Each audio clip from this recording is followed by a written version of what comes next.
Hello, and welcome to the Wise Women Interviews. This is our series of interviews where we are getting together with some beautiful women around the country to really find out what they're doing with healing modalities and things they're creating and just different topics to help us grow as wise women. I'm Stephanie Pixi Morris from piximorris.com, and today we have the beautiful Hallie Galvalisi. Hi. Yes, say hello. Hey. She is the beautiful creatrix of 12th House Studios, where she offers copper wire creations, talismans, and astrological insights or consultations, which I highly recommend. You can go to 12thhousestudio.com, which I'll insert below this video. Her other website is Woobird Creative, where she is a Wix expert and she creates websites, branding, and graphic designs. And again, I highly recommend her for that as well, since she built my website. So she is phenomenal. So Hallie, please tell us a little bit about the things that you do on both of your websites, whatever you want to talk about first. Sure. Well, I want to start by thanking you, Stephanie, for inviting me to do this on your inaugural Wise Woman interview. Like when you asked me, I mean, it's pretty awesome when you have a close friend and someone you admire considers you a wise woman. So big honor that you asked me to do this. But yeah, like you said, I'm the artist and creative behind 12th House Studio, and I'm also the web designer and graphic designer behind Woobird. And each one, how would I say this? Each one gives me a specific creative outlet for a side of me that I want to express. So with 12th House, it's more of my mystical, spiritual, metaphysical side that I long to express. It allows me to get out my knowledge of astrology, my passion behind astrology, my love of making metaphysical art. And then Woobird allows me to do graphic, web design, build through Wix. And that's a completely different side of myself and a completely different creative side of myself that I get to express. So it's pretty cool. They're both art, both creative endeavors, but they also allow me, they're each their own entity. And I love them both. Yeah, I kind of wanted to talk a little bit about Woobird because I don't know which bird you have on your shoulder right now, but can you tell us? Yes. So so this is Professor Feathers. He's wanting to go back to his cage, but his cage is actually he's actually the cockatiel. He's a cockatiel. He's the cockatiel that's behind my logo. And 3 cockatiels, but he is the one that's most bonded to me. And the reason I went with the term Woobird when I launched Woobird Creative, I wanted something that not only felt fun and inviting and engaging, but also that really reflected my personality. And Professor Feathers is with me all the time. The way you see us now is like anytime I'm working wire or anytime I'm at the computer working on a design project, he's always on my shoulder, or sometimes he'll sit on my knee, or sometimes, as he just did, he'll jump on my laptop and move across the keys. But yeah, he's my little companion, and I thought he would make the best mascot. He's got a really big personality, and he's kind of arrogant, but he has a really good disposition and a really big personality. So yeah. When Hallie came on, she actually had 2 birds on both shoulders. I wish you guys could have seen that. Yeah, one ended up to the cage. We have 2 female and Professor Feathers, which is our male, and they tend to want to be everywhere all at once. As you see, he's really wanting to fly back to his cage, but go on, Professor, go. But anyway, yeah, they're you have to sort of embrace with birds they want to climb all over you. They want to be everywhere, and they love to chirp. So love that. It's so cool. I just think it's cool how you've incorporated them into your business. It's really neat. Yeah, and I feel like for me, especially with Woobird, because it's a branding and graphic and web design business, I wanted, for me, the branding, I really wanted it to be fun and uplifting and for it to bring joy. And the logo of him, whoever's seeing this, you'll have to check out the logo. It's actually his little face, but every time I look at that logo, it makes me so happy, and it like really gets me jazzed to do my work. So, you know, it's something that I feel like it's really a part of me, and it was really nice to have that reflected in that branding for WooBird. So Yeah, it's so cool. I love that about everything you're doing is you really reflect who you are and what you're all about in everything you do. I kind of wanted to ask you how you got into what you do and if you feel like sharing a little bit about that before we dive into the things that you create, because I brought something to share about something you created, but yes. get into what you do. So I've really always been a highly creative person. I mean, ever since I was little. And I was one of those kids that as I got older, I knew the older I got, I wanted to be an artist. I mean, there was no question about that. But I didn't really know, like, how do you even, you know, make money as an artist? And I always had this idea that artists and designers and creative people, like, you know, like the term the starving artist, that was impressed in my mind at a really young age. And so I never thought it was a realistic way of making a living for a long time. But I knew I always wanted to create. I've always just had this urge to create, no matter, you know, what the medium was. And from a really young age, I started dabbling. I know a lot of what we're going to talk about tonight is being a multifaceted creator and creative. But a lot of what I dabbled in, I would, you know, I started sewing from a young age, and I started sewing by hand, and I love to draw, and I love to sing, and I love to write music. And that sort of has been something that's followed me, you know, all throughout my life. When I was, the wire work specifically, because that's the creative medium I've been doing the longest. The wire work specifically, I started that actually in my early 20s. I'm 33 now. So in my early 20s, I actually worked at a call center, and they did a mass layoff. They did it in waves. So like, you know, I knew I had it, termination date basically, or a layoff date coming. And so I kept thinking, like, what am I going to do with the severance package? What am I going to do with my time off? And I took, being the irresponsible 20-something-year-old I was, I took a chunk of my severance package, and I bought a bunch of jewelry making supplies. And I bought little metal head pins, and I bought, you know, all the different wire tools and all kinds of stuff. And I stayed up late at night just trying to find something to occupy myself. I was like, I'll just try out making jewelry. I suppose And immediately, you weren't irresponsible. You were actually like planning for the future. yes, exactly. Like, it's so funny because little did I know that that brief period of time would end up turning into like a life's passion of mine that like is like I would say the wire work, out of all the things I do, out of, you know, 12th house and the things I make with 12th house, the wire work is like my greatest soul offering, I would say.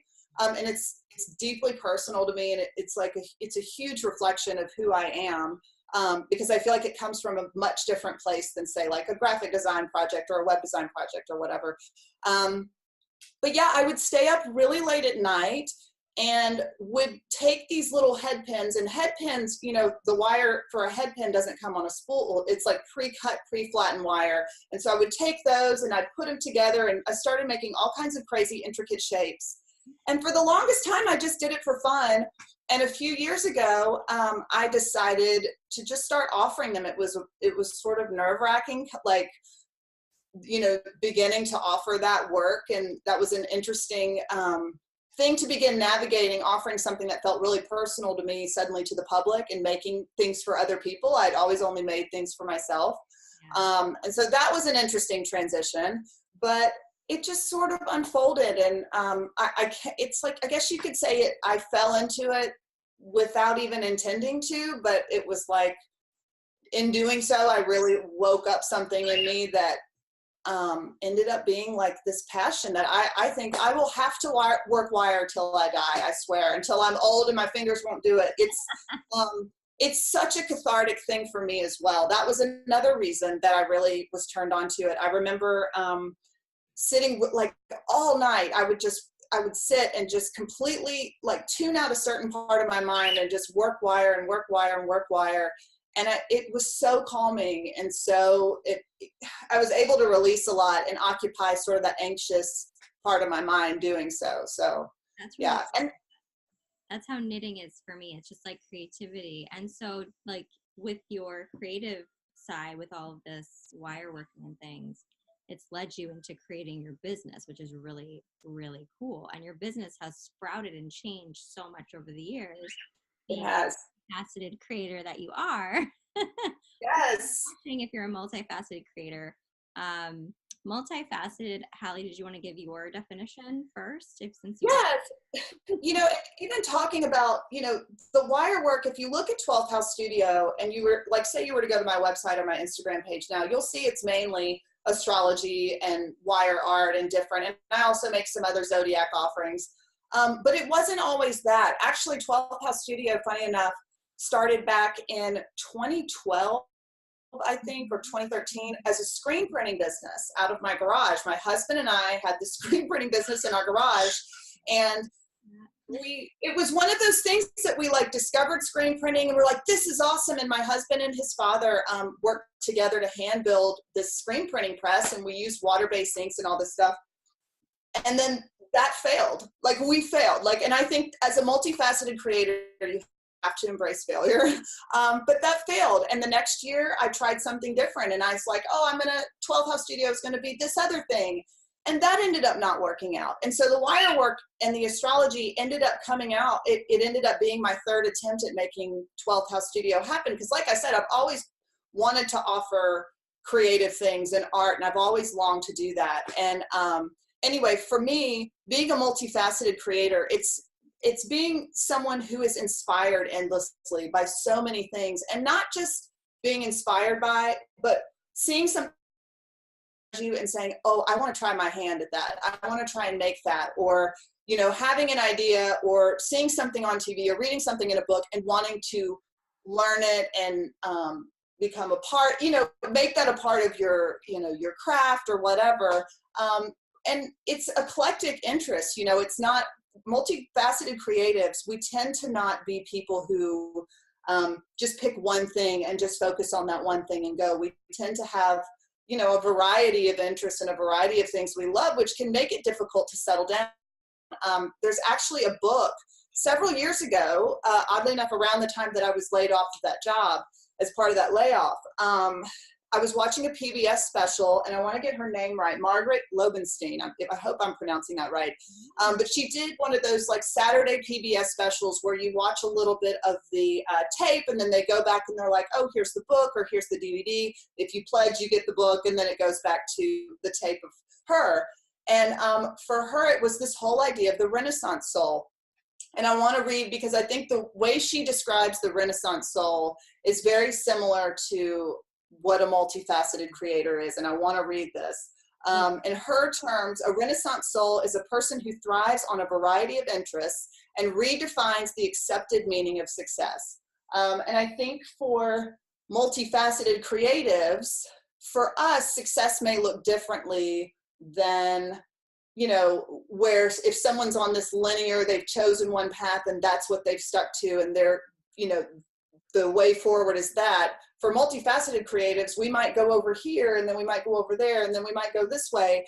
And it doesn't necessarily, for us, success may be, oh, I was super inspired by sewing, and now I want to learn how to do a sewing machine, and just exploring slightly that avenue, and then making an item of clothing, and maybe we're done with it. We're like, okay, I've sewed, done that, I can move on or whatever. But that might be success. You know, we have to kind of redefine the terms of what success is when we're a multifaceted creative, because sometimes, yes, and sometimes I think because we like so many different things, we don't always become this like crazy expert at this thing. Sometimes we have to narrow down our interests, and she even suggests this in her book. I highly recommend it's called The Renaissance Soul by Margaret Lobenstein. But it's a really good book if you feel like you're a multifaceted creative, or you're like one of these who has their hand in everything, can't seem to settle down into one thing. You don't really have to.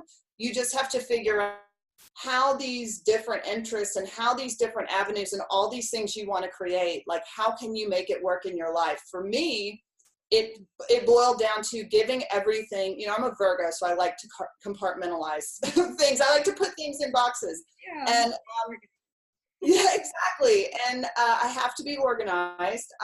But for me, it was like realizing that I can do all the things that I want to do, but I need to also work to sort of give everything its own space. 12th house, all of my eclectic, witchy, astrological, metaphysical love, that has its own entity, which is 12th. And then Woobird, my love for design, my passion for branding, my love for website design, that has its own avenue. I sew, I write music, but those things for me, like, those aren't things that I want to like create all the time. They're sort of more hobbies, but I allowed myself to explore. You're still good at it. Yeah. That's the thing that I'm like, multifaceted creators, to me, like, they have all these things they're interested in, but they're still good at all the things that they're interested in. Whether or not like they hit multi-million-dollar success, that doesn't matter. They're still good at all of it. And that's like for you, like all the things I've seen you create, I'm like, she's still so good at all of them. And like when you said we have to redefine our version of success, like yes, because like maybe music for you is just a hobby at the moment, but it's still successful for your soul. So it's huge. Exactly. And that's actually, astrology was one of those things for me where that was a hobby and a huge passion of mine, but it was something that was sort of personal to me. And and I started studying astrology. I've probably studied astrology for almost 10 years now. And that was something that slowly developed. It was something that when I found it, it really sparked my interest. But it was something that at the time I wasn't like, oh, I'm immediately going to start offering chart consultations and I'm going to, this is going to be a huge part of my work. I never saw it as that at first. But the longer I studied and the more I got to know and the more I learned and the more I studied charts and everything, I realized like, man, this is like my language. Like, astrology is like a language in a way. And when you learn astrology, it's like learning a language. And for me, I ended up coming to a place where I decided like, this is something that I want to offer. Like this, it became something that I wanted to turn into something more, so yeah. Yeah. Do you think like when you're talking about this and I hear you kind of going off like, oh, I really liked this, but I didn't like this, and this didn't feel like as like I wanted to create with this. Do you think there's any challenges in being a multifaceted creator that you found yourself? Yes, I think for me, wanting to do all the things all the time is really difficult. For me, figuring out what's the best energetic investment is tough. And I will say the only way to do that is through prayer. Like I wish I had this magic recipe or way to say, here's how you should pick the things that you want to do. Because I think multifaceted creators, we innately tend to be like, asking us to choose something is like, how can we choose? We want to do all the things. I think like it's literally, and that's the challenge in it, is knowing like, hey, I really could do, if I wanted to like learn knitting, I really could pick it up and dive in and like learn it and really get into it. But figuring out what the best energetic investment is.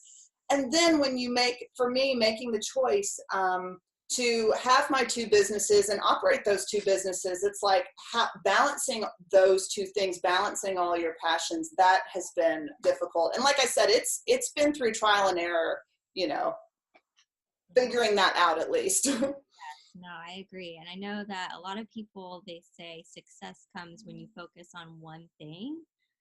And I personally, like, I feel like you, I don't really feel like that's the case. Like, I like being able to explore in a variety of different ways and kind of like find my own flow through it and then allow it to kind of grow into its own entity as you have with like astrology and all of your other businesses. It's not really so much like I'm only going to focus on this and this is going to grow.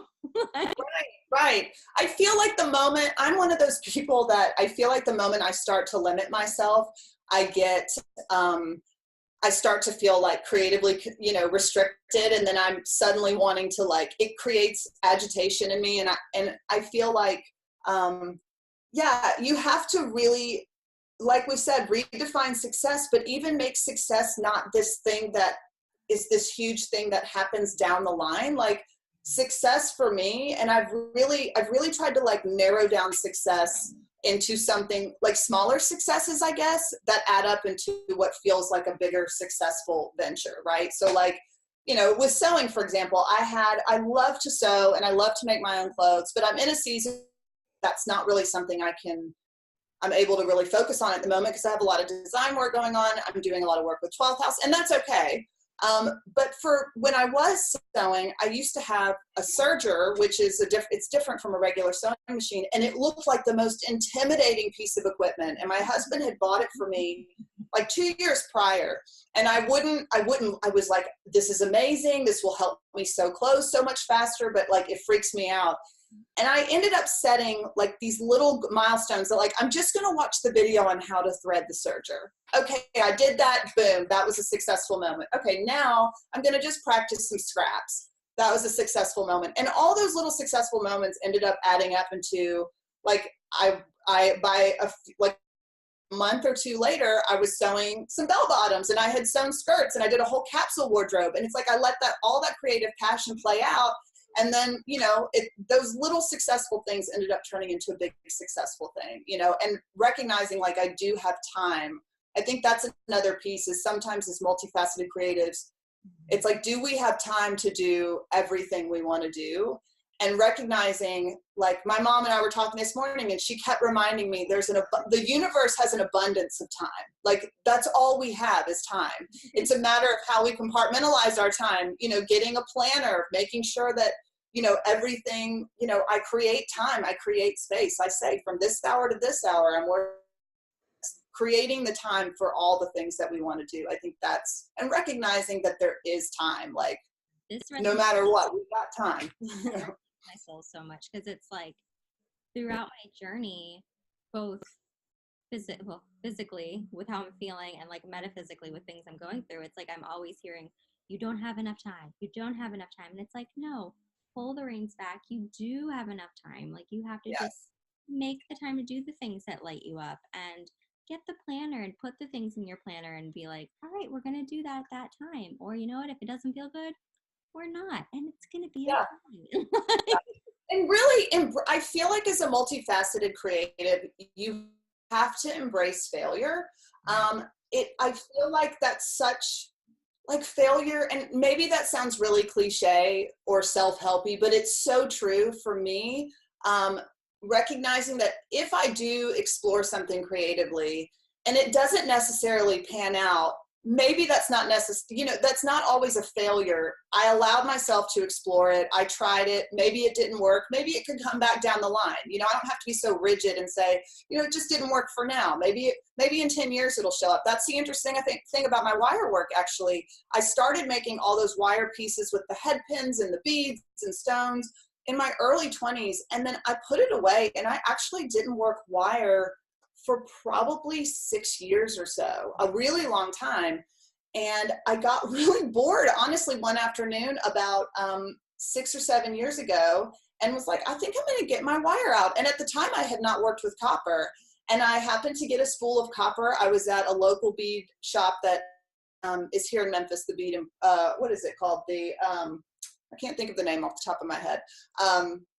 The Bead Couture off over on Broad. Yeah. Yes, the Bead Couture.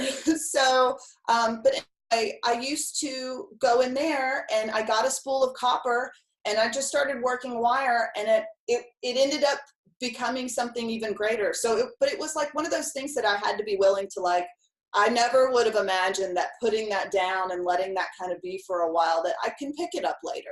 So for people who feel like, oh, well, I tried my hand at learning guitar or I tried my hand at, knitting or whatever, and that just wasn't for me. Well, maybe in a few years it is for you. Maybe it is if you just create the time and the space for it. So, but failure is a huge, embracing all those speed bumps and the times that you do screw up, because you really never know like what avenues it's going to end up opening. And so like with all that, like with the burnouts that we experience, because I know that because we love to do so many things, sometimes we don't make the time to honor our own self-care or like Absolutely. down. So like what, I know you actually went through your own personal journey. Do you mind sharing like just a little bit about that and how you kind of worked through that? Absolutely. anyone who's followed 12th house for any period of time knows that I went through a period where I'd be super active, and then all of a sudden I'd be like, I'm taking a break, and I'm going to pause, and you won't see me on Instagram, and I wouldn't post for 6 months. And then I'd come back, and suddenly I would recharge, and I'd feel better, and then I'd be like posting again. But a lot of that was because I would hit a place of being completely burned out. Like I would just experience burnout. And for the longest time, and I even wrote this down when I was kind of taking notes of things I wanted to talk about during this interview, was that burnout creeps up on me. And a lot of times I don't know, I'm really, like, I don't recognize burnout until it's too late. Coming in, they're like, I know, I have my dog. My dog is, it's literally, my cat's out there somewhere, but it's an animal house at my house. You're going to Mom, but we still love you. Yeah, it literally is like, I mean, it's like, what was that movie, Dr. Dolittle, where he had all the animals, and isn't that in the movie? Yeah, that's like my house. Burnout. So a lot of times I wouldn't recognize I was burned out until it was too late, which for me, signs of burnout may be, I get really snappy with the people around me. I start getting really anxious about time. Do I have enough time? I don't have enough time. I also start to approach work that would normally leave me feeling really enthusiastic. I would start to approach it with feeling really resentful for having to do it. And I noticed that's probably one of my biggest signs of burnout. If I'm coming to a creative project and I'm approaching it feeling like, I don't want to be doing this. Why did I take on this project? Or why did I decide I would do this? Why did I commit to this? What I used to do is completely check out and be like, I can't handle this. This is too much. But what I've learned over time is that I don't have to completely stop and walk away from. It's not like a total lost cause. Like what the burnout is really the message of is you just need to reevaluate your priorities and reevaluate how you're spending your time, how did something happen on the front end when you decided to take on this project, or when you decided to launch this new creative venture or whatever? How could you have set this up differently so that it's an invitation to just try to rebalance things out. But that for me, that didn't come without a lot of failure and a lot of trial and error, and realizing, whoa, this is what I'm doing is not working. Running two creative businesses can be really difficult. There are times where I feel like, maybe I've overcommitted myself, or maybe I've undercharged here or overcharged, whatever. There's so many things that can occupy your mind of mistakes you may have potentially made or whatever. But I know for me, when I do experience burnout, one of the best things is just kind of walking away, whether that's for, now it's usually for like a day or two, sometimes a week. I have to give myself a break. I used to think I needed to take this like 6-month break, but it seems like the longer the break I need from the burnout, I went way too far into the burnout, if that makes sense. Like I let it go. I was pushing way too long. I shouldn't have. I will say, being a multifaceted creative, in a way, it actually can help with burnout, which may sound odd. I think when you really start to feel burnout, whether it's, now you're doing too many things, and now you reevaluate how you're using your energy or whatever, you can stop because you're a multifaceted creative and you have an abundance usually we do have an abundance of creative energy. You can stop those things, but you can go pick. For me, I'll write a song or play music on my piano. That's a way for me to still feel like I got the creative juices going, but not for these things. I need to stop looking at that website that I've been staring at over and over, or I need to put this wire project down because I'm getting really frustrated with it. I can put those things down, but I can also, here's this other little interest that I haven't paid attention to. Maybe I can spend the weekend doing that, and then you give space. You kind of feel like you're still doing something, but then you're able to shift. So like being a multifaceted creative, you still can, it helps sometimes with burnout. It's like, stop with those things you liked and maybe pick up this thing that you haven't touched in a while. And even if that's writing or whatever that looks like, playing music on the guitar, whatever that looks like, shifting focus sometimes really helps. And then when you do, you have to give yourself a break, because when you come back, whatever that thing is that's maybe, you know, one of your main squeezes creatively, you come back refreshed, you know what I mean? Like you've got this, you come back different, you know? So you gotta let yourself check out sometimes. I really feel like that's important for people that are multifaceted creators to hear right now. And then I completely resonate with that as well. Because I mean, we've seen each other grow because we took our yoga teacher Yeah. training together. So we like literally went through yoga teacher training and then blasted off into our like little creative people. So like 12th house, all that stuff you already discussed, like how it's changed so much. And I was like doing the Pixi yogi over here, and then all of a sudden that changed into the Apothecary of Babylon, and then it changed into Pixi Morris. And it's interesting because it is true. Like you hit a burnout and you're just like, I can't do this anymore. And for me, it was like, I can't do this anymore. Delete. Yeah. Yeah. Yeah. And for you, I think it's beautiful that you, like many professionals say, give yourself a vacation. Like everybody needs a vacation. Like Yes. say you're going on a break and leave and come back when you're done. Like you have to be able to take breaks from like especially social media and your website and building things like that. So it's really important. I think I've gotten better at it now, but oh my gosh, like I used to just be like, and I'm done, delete. Like, Yeah. Yes. And I think being really kind with yourself when you do, like you said, when you hit the delete button, a few weeks later, you may have been like, okay, that was a little dramatic. Like I've done that for myself. There was actually in January, I started to feel like burnout. Like I was so afraid that if I jumped back into 12th house, I'd burn out again. And what I've taught myself, because I did take a long break from it last year, but what I taught myself is that if I need to, like, if I do need to step away for a minute, and even if I do it dramatically, even if I'm like, oh my God, I'm going to deactivate my Instagram, I need a break, or whatever that looks like, or even if I'm like, you know, however that break needs to be, a lot of times, like, we have these expectations of how we think it should look, and then there's how it is, and embracing, like, how it is, like, well, maybe, you know, okay, what if me deactivating Instagram, or me, you know, walking away for 6 months and taking a break, you know, that's okay. Like kind of just giving yourself permission to just do whatever you need to do at the time and let go of a lot of the expectations that you've set up for yourself for how it should be at this point, right? Like you just kind of have to embrace, like if you're needing a break, listen to that. Because for me, I've noticed when I don't listen to if I sense my anxiety creeping in, or if I sense that I'm becoming resentful about something, or that I'm dreading coming to this creative project or whatever, if I don't listen to that and I don't start to make adjustments initially, whether that's scheduling in more time, like today I had a lot of creative projects and a friend of mine had asked me to go to lunch, and I kept thinking, how am I going to go to lunch with this person and see this person, but also still do, and I was this close. And if she sees it, she's gonna be like, thanks, Hallie, but I was this close to texting her and being like, I can't do this because I've got so much going on. But I ended up going, and it was like, I completely forgot about everything I needed. Like all the creative, like to-do lists in my head, and oh yeah, you know, this project, and I gotta mail this out and all this stuff.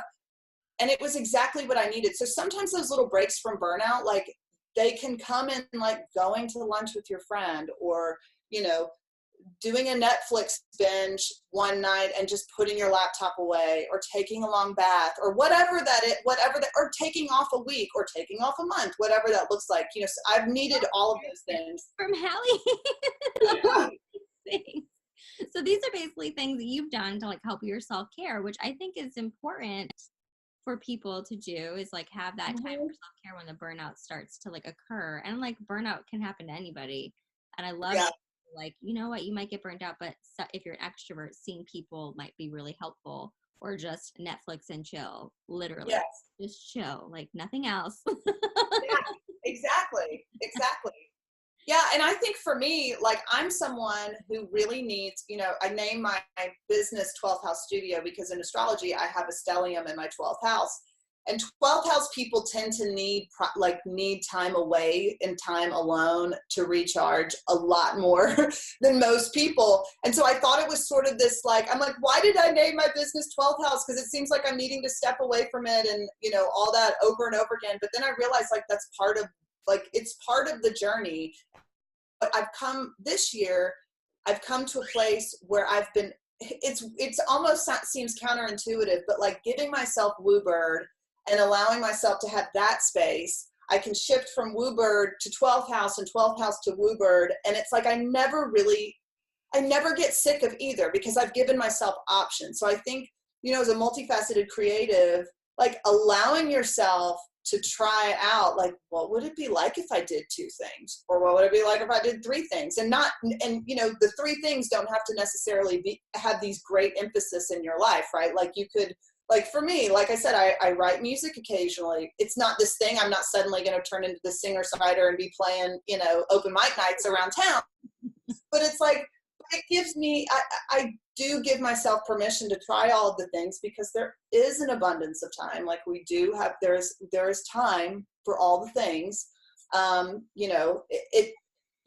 I think that for some people, and especially in my world that I've met, they've always been afraid of people doing so many things. And they've, like I said already, they've told you to just find one thing and focus on it. And I kind of find it interesting that you've already discussed, like, hey, what it would be like if I found these 2 different things that I really enjoy. And I really kind of find it interesting that our society, I know that we are all kind of like getting to a point where our adrenal glands are a little overworked.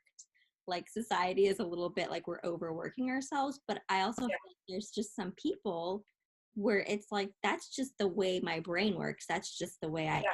And I need more than one thing in order to like feel like I'm me. It's not really like I'm burning out all the time. It's like I need another thing so I can let go of whatever this is inside, Yes, absolutely. And I think, like giving ourselves permission to do all the things, it's like, I really I actually did not graduate from college. I really struggled in college. I struggled in school, middle school, high school, all that. But I really struggled trying to navigate college. But the idea that I had to pick something and that was this big investment was like, I can't. And then even worse, the things that I loved, like astrology. I mean, there are astrology universities and you can get certificates and go through school, but it's not like you can it's not like, University of Tennessee, Knoxville has like Astro 101. Like, that's not something, or, in metaphysics and a lot of the things that I love are, you have to educate yourself in different ways you have to read a lot of books. There's, you find the right teachers and everything. So sometimes the things that we really love and all the multifaceted creative things that we're drawn to, it's not, sometimes that didn't come from college and you can't learn it from a specific place. You learn it from, watching lots of YouTube videos or whatever. But for me, college was not, I couldn't wrap my brain around picking the one thing. And I will say I went through several years. I would say a good chunk of my 20s was spent with me feeling like shame, I would say, oh, I'm the one, I have 2 older half brothers and an older sister, and I'm the one kid who doesn't have the college degree, right? And my sister graduated from MCA and my brothers graduated from, their SEC schools, and I did not do, I didn't do that. And I felt like, does this mean I'm a failure? But I think I've had to create my own career in a way, right? Like, I didn't go to school for web design. So everything I've learned in doing web and graphic design over the past 7 years, it's like I've really taught myself. I've really done my own research and collected my own information and that sort of thing. But I think a lot of us, if I talk to a lot of the people who, a lot of my friends who did, go to college and did that traditional route, a lot of them aren't even doing what they, what their major was in. They've changed because I think it's human nature for us to just be changeable. I think it's rare for somebody, honestly, to have that one thing and that's their thing and, and that's it. I think embracing, getting rid of the expectation that that's how it should be when that's just not how it is. Like that, even as people, we're not even hardwired to be that way. Like we are wired to want to do all the different things and, absolutely. The only constant is change. And that's really interesting. Yeah. And I just really am loving that you're like, oh, I just had this hard time focusing on one thing. But then it's like, it brought you to be this entrepreneur. And that's, to me, at least I look at it and I'm like, in order to be a successful entrepreneur, you have to be multifaceted. You have to be able to teach yourself and learn, which to me is an even better student. As a teacher, I can tell you that's the best student that can teach themselves. And to be able to learn that all yourself and to be able to actually be good at all the things that you're good at. I mean, you're able to build your own business, run your own business, make these beautiful, I mean, look at this, beautiful things that, I mean, it's just incredible, the graphic art that you've created in here. Like, I opened this in our video the other day and I was like, what? I was like, oh my God. It's just crazy. Like, you're just super creative and it opens even more, everybody. It is like, Yeah, and actually, I'm really glad that you brought that zine up, because that zine is a great example of what it's like when you are a multifaceted creative. You can really, like, the moment that you realize, like, oh, I can blend these, like, you know, like, you can blend all these things that you like to do into one thing. And for me, I love graphic design. I love getting in Adobe Illustrator and picking fonts and pairing things and I love that. But I also love astrology. And I love, you know, giving people astrological resources, astrological information. I, as an astrologer, really want people to know astrology is not, it's much more accessible. It's not, I want to demystify it a bit and help people understand that it's a lot more accessible. So that's part of why I wanted to make the zine and the calendar, is that here you get this little monthly pamphlet each month that keeps you in tune. It gives you the calendar of all the transits, the ingress dates, all of that. But that's two different areas and two different interests that, you know, graphic design and astrology, where I've melded them together in a way that, you know, they both feed off of each other. So I think that's another really important thing to remember, is that, like, as a multifaceted creative, like, think of how you can blend different things together. Like, if of making things with clay, but you also like to knit, you could make sweaters for mugs. Like, you know what I mean? Like, you have to think about, you know what I mean? Like, you so many ways to, like, blend it together and embrace, like, I'm someone who, if a lot of my mug. right, keep it warm. But, like,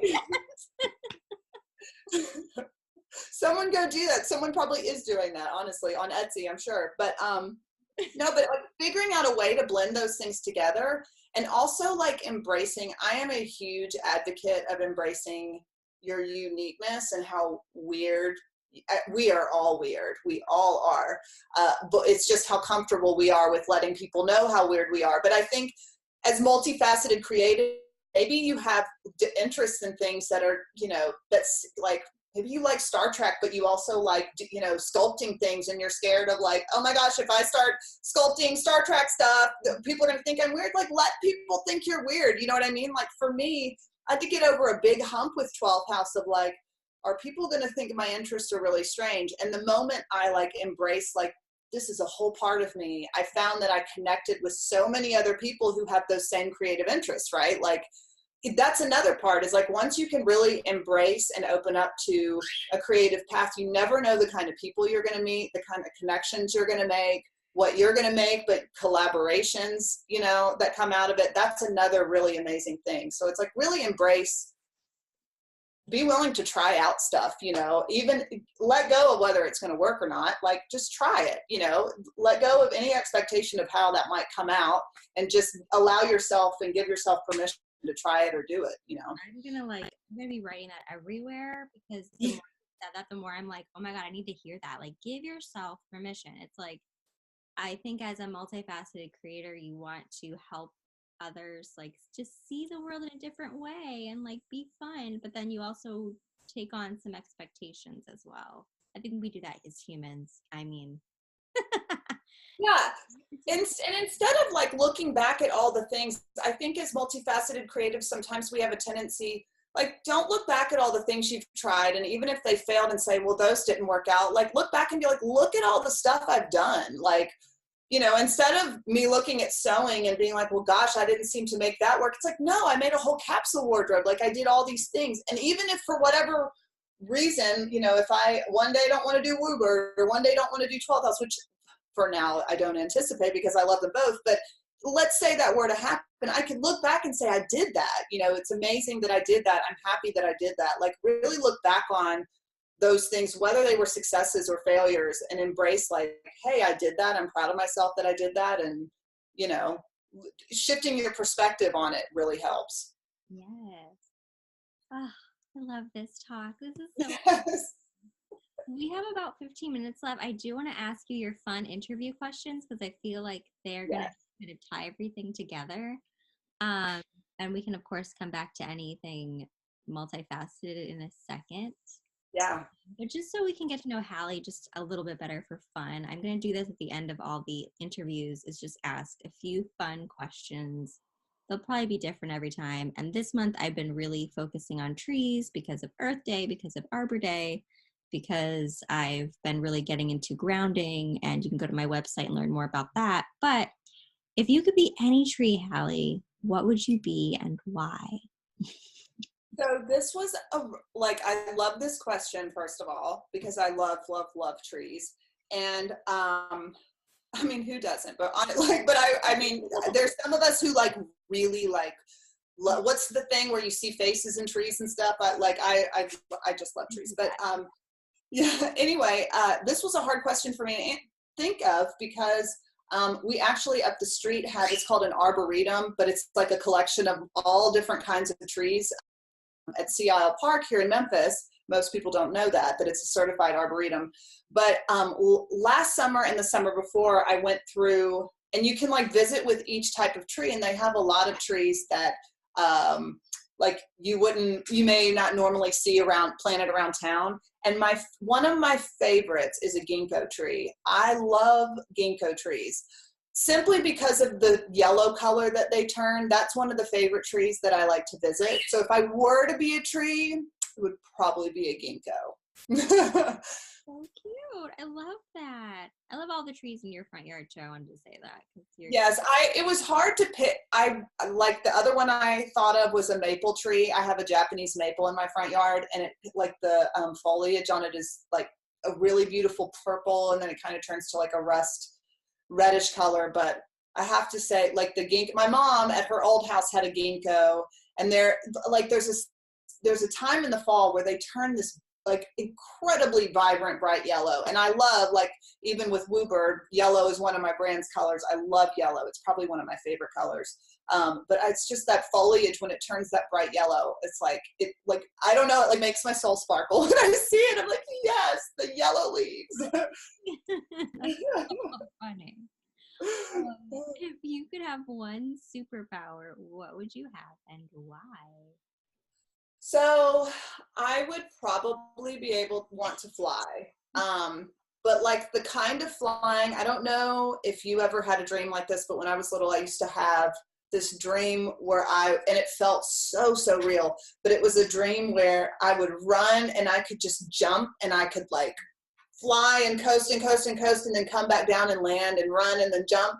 And that was like, you know how dreams, like you can really, really feel like something's happening sometimes and they're really vivid. Those were the most vivid dreams I had. And I actually went through a phase when I was little where I kept thinking like, if I tried hard enough, I probably could fly. Like I could convince myself I could. So that's always something that I have always wanted to do. So it would be fly. Oh, for sure. Dreams like that. And like, it's weird because I can't remember ever like flying over these specific trees I used to see in my dream, and it was like real. It's like that's weird. It's like maybe we weren't really in our bodies. We were just astral projecting. Exactly, right? Like I want that. We just need to be flying. Yes. What do you consider to be a wise woman? So I thought about this a lot, actually. This is probably my favorite question. I think wisdom, number one, there's so many different types of wisdom, and wisdom is gained from so many various descriptions and various experiences. But I really firmly believe that so much wisdom is gained through suffering. And I feel like that sounds like it sounds somber to say that, but it's really true. I feel like a wise woman and a wise person is a woman who has suffered but learned through that suffering, whether it's the loss of a loved one or whether it's a diagnosis of an illness or, making a huge life mistake and feeling like, oh no, experiencing shame around that mistake, whatever that is, that suffering and that experience and that, turmoil that your soul may be feeling, there's a lot of wisdom to be gained from that.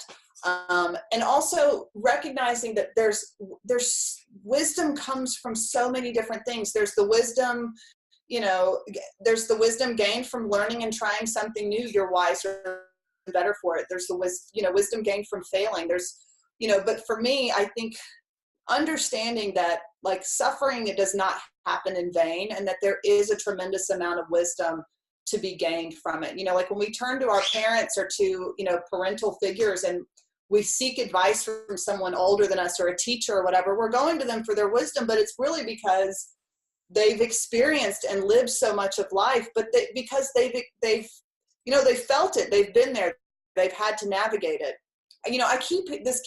Keeps coming up for me recently is whether it's an astrology consult or people commenting on Instagram, but I've had a lot of women specifically recently say, I feel like I'm lost off of my path, or I feel like I'm lost, or I've lost my way. And I kind of want to remind them, like, you're not lost. Like the path, and I said this to someone today on Instagram, the path is always under your feet, like, because that's your path, like that's your individual path, whether you feel like you've taken this huge detour, you're lost, or now where are you, or whatever, like you're always on your journey. You're not, it may feel like you're lost, but you're still going forward. And I think understanding that there's wisdom in the detours, right? Like there's wisdom to be learned when you feel like you're lost. And we tend to think like progress is like this linear thing, but it's like, no, it's kind of like this. You kind of go over here, and then you kind of go over there, and then you kind of go way over there, and then come back to center. But it's not linear. Like it's cyclical, I would say, if anything. But there's so much wisdom to be gained through those cycles and living through those cycles. And, sometimes you have to revisit something 3, 4, 5 times, but think of the depth of wisdom that's gained from making the same mistake over and over again, or, whatever it is. I think, but embracing and, in specifically for wise women, these are women who have suffered and have been through it, but they've learned a tremendous amount through that suffering, No, I think that's amazing. And I have like so many things to say. So like, number one, I really I want to dive into this topic even more in another talk we've done. It's just going to happen anyway. Yes. So, and that like shame, I feel like is such a key word. I don't know. You're going to watch the Brene Brown show tomorrow. That's going to be on. Yes. Oh my gosh. Yes. Everything about our talk tonight, I'm like, oh, it's just filling it up for me. Yes. Yes. That's just like so crucial as women also, even though we've been through loss, to really feel supported and know that, yes, we have gained wisdom as we get older, and we're going to go through more pain and we're going to gain more wisdom. That's huge. Yes. And then the second thing you said about the whole like spiral thing. Yeah. That's super important for us to realize, because life is a spiral and this stuff keeps coming up. That like we might be like, oh, I feel that. No, I'm just kidding. I'm back. Yeah. Like we tend to think like wisdom is something we arrive at. Like I remember really early on in my spiritual journey, and I think a lot of beginners along that path do this, but I thought like enlightenment was like this thing that just like happens and then you're enlightened. And then it's like, oh, it's like, but that's not, wisdom's the same way. It doesn't work like that. Wisdom sort of creeps in on you. And then suddenly that cycle returns back around and you realize like, oh, I'm older and wiser. It's, whatever that is, whether it's you had a drinking problem or, a drug problem or whatever, and a problem with addiction, and you're in the cycle again and again and again. And then you finally make the choice to change. And then you realize the wisdom the next time, hey, you're at the bar and, or whatever, you're at a party or whatever, and people are drinking and you say, maybe this time I'm not going to, the wisdom kind of creeps up on you. The wisdom comes from life experience. It's like, whatever it is and whatever cycle's coming back around, there's going to be a moment where it creeps up on you and you say like, oh, I am a little wiser here. Like, okay, I'm going to make a different choice, or I'm going to, or whether you're giving advice to somebody or whatever. I think it's sort of something that unfolds quietly. I think wisdom is a very quiet thing. I don't think it's this overt thing that you're suddenly wise. I mean, if you think about, if you watch your parents or your grandparents age, and the wisdom that comes from that aging and the wisdom that comes from that life experience, it's a very graceful and quiet thing, so I think wisdom is something that you have to quiet yourself to connect to, that internal wisdom. You really have to quiet the noise, and that's meditation's very helpful for that. Yoga practice, whatever that is. If you do dream work, journaling, the artist's way, that kind of stuff. It's like, I think quieting yourself down and realizing that wisdom is, a quiet thing. It's not, it's a subtle thing that you have to tune into also. Yeah. I think that's really important. It's funny because me and a friend were talking today really about how the collective unconscious, I feel like it still is in the unconscious, is kind of waking up to the wisdom of the divine feminine.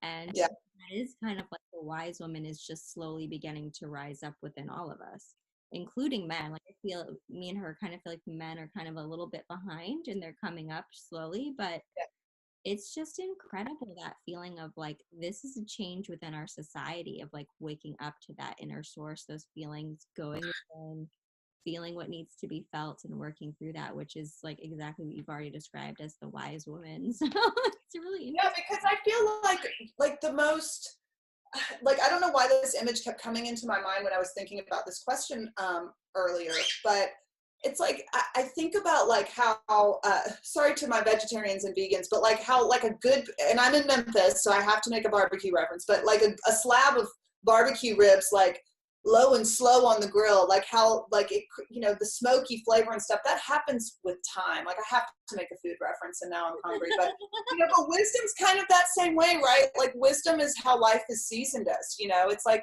like the seasoning, and that's kind of like, personality wise, we kind of taste better, like it's given us, and we're each, again, like I kept coming back to this, this thought earlier when I was thinking about this question, is that wisdom's not the same for everybody. Like we tend to, like, I think if you ask the population, like picture in your mind a wise person, we might picture this like older male archetype with like a Pluto or some, or Plato, I'm sorry, Pluto, Plato, or like a long beard or this, intellectual, but wisdom can be gained in so many, think of the wisdom from Malala, the girl who was, she was burned, right? Yeah, like, do you think about the wisdom that's gained? Age doesn't always mean wisdom. You may have experienced a lot of, trauma at a young age, and that forced you to grow up, and you have wisdom through those experiences. I mean, wisdom comes through so many unexpected things and ways. And like you said,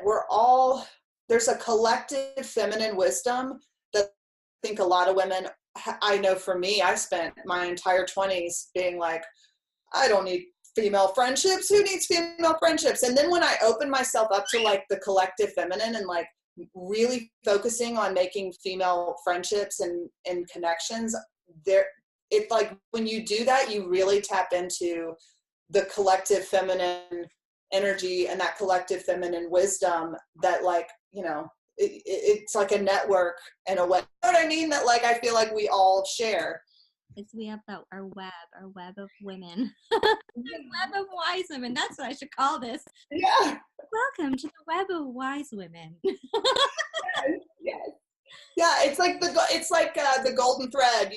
They tell us like in teachings that golden thread. It's like we're all part of this web. We sure are. Even you too, Professor Feathers. Even you.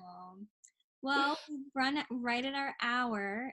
What is one thing if you wanted to tell any multifaceted creator, you would right now? Like just one tiny little. I would say, really embrace the unique person that you are. You were given all of these interests for a reason, and figure out a way that you can make these unique interests that are just for you, that there's no other you like you, and then figure out a way that you can embrace these and incorporate these in your life and help them complement each other and work them together in a way that makes sense to you, but like really embrace who you are. Like be yourself authentically, love yourself and all your weirdness. Like, that's what I would say. Oh, that's beautiful. Okay, well, from all of us at the Wise Women Interviews, we thank you, Hallie, so much for being here. Thank you for watching, and we are so excited for our monthly installment. So please share, like, subscribe, and we will see you back here soon. Thank you. At first, and then I was like, then I finally felt like I caught my groove, but at first I was like, oh. How many times I'm just like, no, like, sister, you got it. Pocket